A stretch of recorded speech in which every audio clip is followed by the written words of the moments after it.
When you pass 70, people will tell you to test, scan, and check every corner of your body. They'll make you feel guilty if you don't. But here's a truth I've seen in decades of practice. Sometimes those very tests can do more harm than the condition they're meant to find. I've seen it with my own patients, and the stories haunt me. Every year, millions of older adults line up for checkups, thinking they're buying more time. But what if I told you that many of these so-called routine screenings can push you towards surgery, stroke, or even cancer? Research shows that more than 1/3 of medical tests in seniors lead to unnecessary treatment, complications, or side effects that linger for life. And yet, almost every senior I've spoken to has no idea they're being over-tested. The worst part? One of these common checkups is responsible for about 1 out of every 20 cancers in America. That's the same toll as drinking alcohol every single day. It sounds unthinkable, but it's true.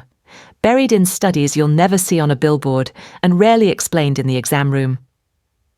Today, I want to walk you through 5 checkups that seem harmless, but in reality can quietly chip away at your health and independence. Every single one is backed by science, by lived experience, and by the faces of men and women who trusted the system and paid a price they shouldn't have. You'll be shocked by number 2, and the number 1 on this list may change the way you think about preventive care forever. Before we go deeper, I want you to think back. Have you ever regretted a medical test?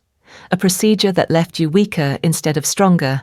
Write it down, share it if you can, because your voice might protect someone else. Now, let's step into the first test, one that seems harmless enough. A scan so quick and painless, it feels impossible that it could damage you. But I've seen it ruin lives. It looks harmless. A painless scan. No needles. In and out. They call it a DEXA scan, meant to measure bone strength and detect osteoporosis. But here's what no one tells you once you've crossed 70. This test almost always finds something wrong, even when there isn't real danger. Why? Because bone loss is natural. Just like grey hair or wrinkles, it happens to every single one of us. Yet the moment the scan shows a number below the normal line, fear sets in. Fear that gets translated into prescriptions, powerful drugs like bisphosphonates, meant to harden bones, but carrying risks that most people aren't warned about. I've seen jaws begin to crumble from osteonecrosis. I've seen esophagi burned raw. I've seen bones fracture in ways more unnatural than the disease itself. And here's the truth, buried in the journals. Treating mild bone loss in seniors over 70 barely changes fracture rates. One major study followed more than 1,000 older women for 5 years. The drugs reduced fractures by less than 1%. Not life-saving, not even close. But the side effects, those were life-changing. Let me tell you about Rose. She was 76, a retired piano teacher, graceful in her movements, never once fallen. Her doctor insisted on a DEXA scan, and the results showed osteopenia, a mild thinning of bone that is not osteoporosis. Still, she was put on alendronate, one of those bone drugs. Within 3 months, she was doubled over from reflux, her jaw aching so badly she couldn't play the instrument that had been her lifelong joy. By the time I saw her, she hadn't touched her piano in weeks. We pulled her off the drug. Instead, we worked on vitamin D, a calcium-rich diet, and weight-bearing exercises like resistance bands. A year later, she walked into my office stronger, smiling, and telling me she had performed at a recital again. No fractures, no drugs, just balance, strength, and food that nourished her bones. Lifestyle, strength training, balance practice, vitamin D, and real food reduces fractures by more than 20% in seniors. That's not a number pulled from thin air. It's from a 2022 Osteoporosis International study. 20% compared to less than 1% with drugs. Yet doctors keep ordering scans, keep writing prescriptions, and seniors keep paying the price. A number on a screen does not define your future. Fear shouldn't dictate your health. And if you're over 70, the stronger path is almost always the natural one. Move your body, eat for strength, and don't let a machine decide who you are. But there's another scan on this list, one far more dangerous, one that can send you down a road that ends not with medication, but with a surgeon's knife. I've seen the fear in people's eyes when they start forgetting little things. A name at church, the keys on the counter, the reason they walked into the kitchen. The fear isn't about memory slips, it's about what they mean. Alzheimer's, dementia, losing control of the mind. That fear is powerful, and doctors, with good intentions, often reach for the same tool, the MRI. An MRI can peer into the brain like no X-ray ever could. It shows every fold, every bright spot, every tiny shadow. But here's what I need you to understand. After 70, almost everyone's brain will show abnormalities. Shrinkage. White matter changes. Spots that look ominous to the untrained eye but are as normal in aging as liver spots on your hands. The problem is, once those images exist, they take on a life of their own. I've watched families fall apart after seeing a scan that looked off. I've watched patients stop driving, stop socializing, stop living. Not because of disease, but because of the terror those images sparked. In 2021, a large study reviewed more than 3,000 MRIs in seniors with mild forgetfulness. 86% showed something unusual, but only 3%, 3 out of 100, actually pointed to a treatable problem. The rest? Shadows of age, not signs of disease, and yet nearly 12% of those people were pushed into invasive procedures, spinal taps, biopsies, pain and risk for no real gain. George's story stays with me. He was 74, an engineer who loved solving puzzles. He misplaced his keys more often, sometimes forgot a name. His doctor ordered an MRI. It showed white matter changes, the kind I've seen in almost every patient over 70. But George didn't hear normal for age. He heard dementia. He stopped going to church. He gave up his car keys. The life drained from his days. When we finally sat down together, we tested his cognition the old-fashioned way, paper and pencil. He scored solidly within the normal range. We told him the truth. His brain was aging, not diseased. We gave him tools instead of tests, sleep hygiene, hydration, mental games. Within 3 months, his spark returned. He drove again. He laughed again. This is what doctors rarely say out loud. MRIs are rarely helpful for mild memory loss. Unless you're facing seizures, sudden personality change, or a steep, rapid decline, the MRI is more likely to harm you with fear than help you with answers. A simple cognitive screening test can tell us what we need to know, without turning life into a waiting room for a disease you may never have. Your memory deserves care, but not panic. Your brain deserves stimulation, not suspicion, and your life deserves to be lived, without a shadow from a machine dictating every step. But let me warn you, the next test is even more deceptive. It's one of the most prescribed for seniors, and yet it leads thousands into heart procedures they never needed. I have lost count of how many times I've seen this scenario. An older man or woman, still walking every day, still climbing stairs, tells their doctor they feel a little more tired lately. The doctor, cautious, orders a cardiac stress test. And just like that, the spiral begins. A stress test sounds logical. Put the heart under pressure, walking on a treadmill or simulating exercise with medication, and watch for blockages. But once you're past 70, this test becomes less of a window into your heart and more of a trapdoor into unnecessary procedures. The accuracy plummets.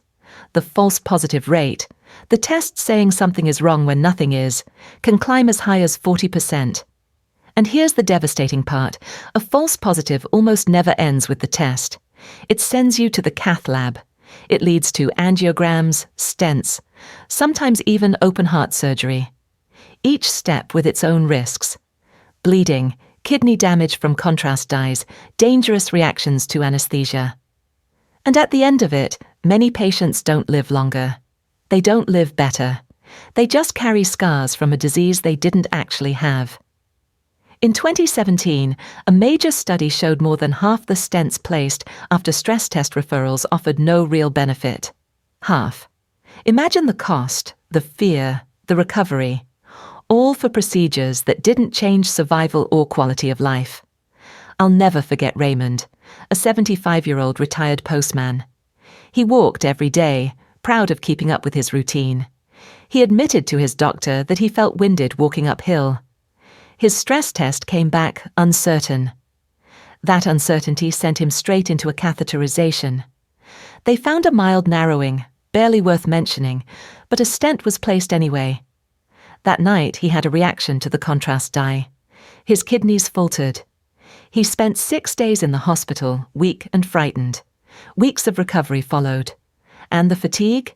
It never improved, because it wasn't his heart at all. It was dehydration, a body asking for more rest between meals. This is what we must say out loud.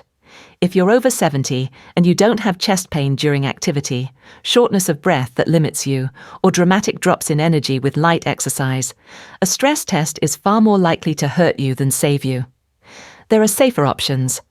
A resting EKG, simple, quick, painless. Or a coronary calcium scan, which uses low radiation to show if plaque is building up. Both provide real insight without the cascade of risky interventions. I've stood beside too many seniors recovering from procedures they never needed, all because of a treadmill test that whispered, maybe. Your heart deserves better. You deserve better. And yet, even with all that, the next test is more shocking. It's one nearly everyone over 70 has faced. One we've been told for decades is the gold standard of prevention. But for many, it's not protection, it's danger, in disguise. For decades, colonoscopy has been preached as the ultimate safeguard against colon cancer. Doctors push it, hospitals promote it. Families urge their elders to just get it done. And yet, after 70, and especially beyond 75, this test often takes more than it gives. On paper, it sounds simple.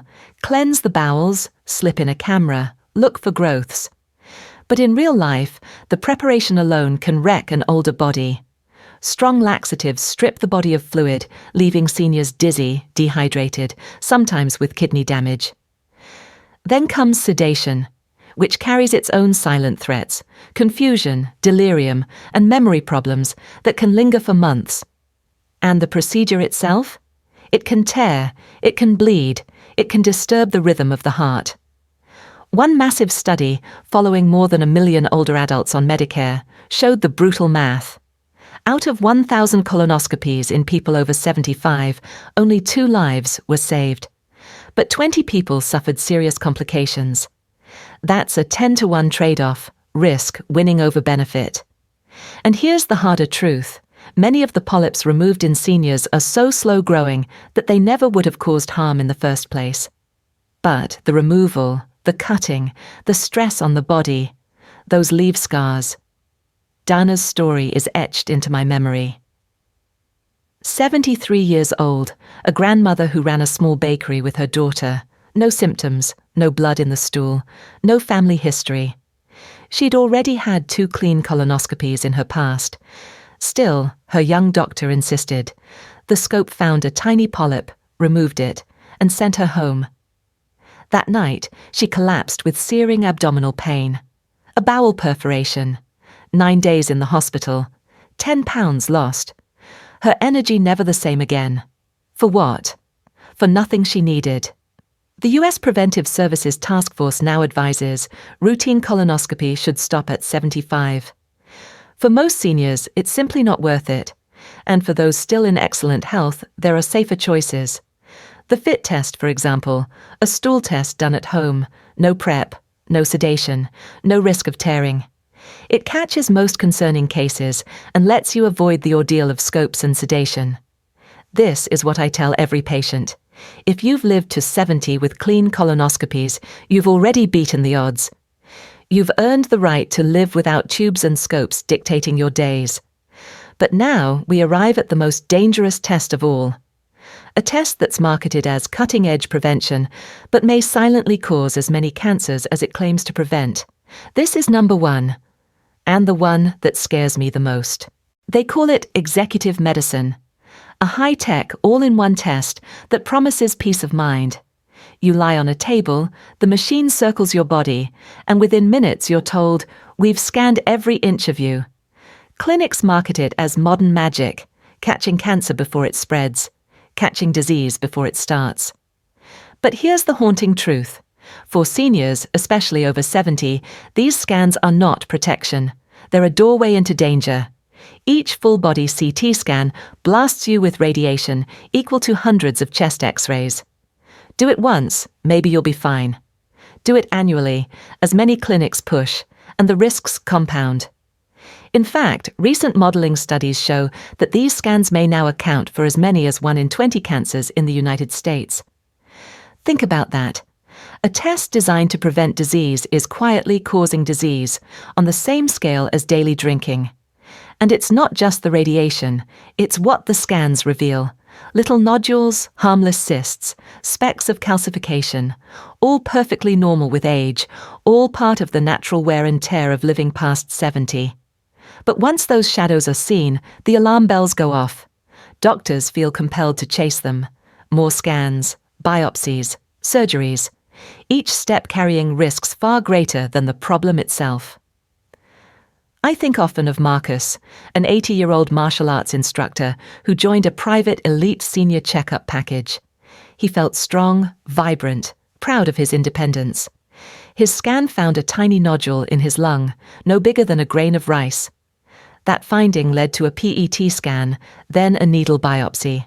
The nodule, harmless. But the biopsy collapsed part of his lung. 2 months in recovery. 2 months of weakness, breathlessness, and regret, all for something that never would have harmed him. The American College of Radiology has been clear. Full-body CT scans should never be used as a general screening tool in adults without symptoms. No proven benefit. High potential for harm. Yet private clinics still sell them, feeding on fear, dressed up as reassurance. Here's the better way. Listen to your body. If you're losing weight without trying, if you're coughing up blood, if you feel swelling or pain that won't quit, then a targeted scan makes sense. But if you feel well, if your checkups show stability, if life feels strong beneath your feet, then blasting your body with radiation, just to check, is no gift. It's a gamble. I tell my patients this: your time is too precious, your energy too sacred, your life too valuable to spend it recovering from tests you never needed. The wisest medicine is not always more. Sometimes the bravest choice is less.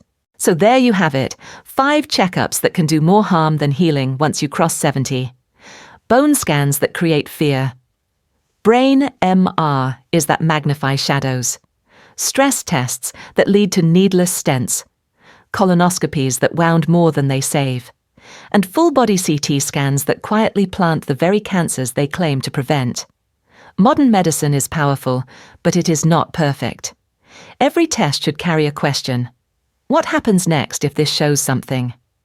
If the answer is uncertainty, risk, or treatment worse than the disease, then maybe the best prevention is not the test, but the life you live. Stay active. Sleep deeply. Eat foods that heal. Build strength, balance, and joy. That's where the real protection lies. Now I turn to you. Have you or someone you love been harmed by a medical test you didn't truly need? Have you ever walked away thinking, "I wish I had said no"? Share it. Speak it. Because your story may be the one that saves another life.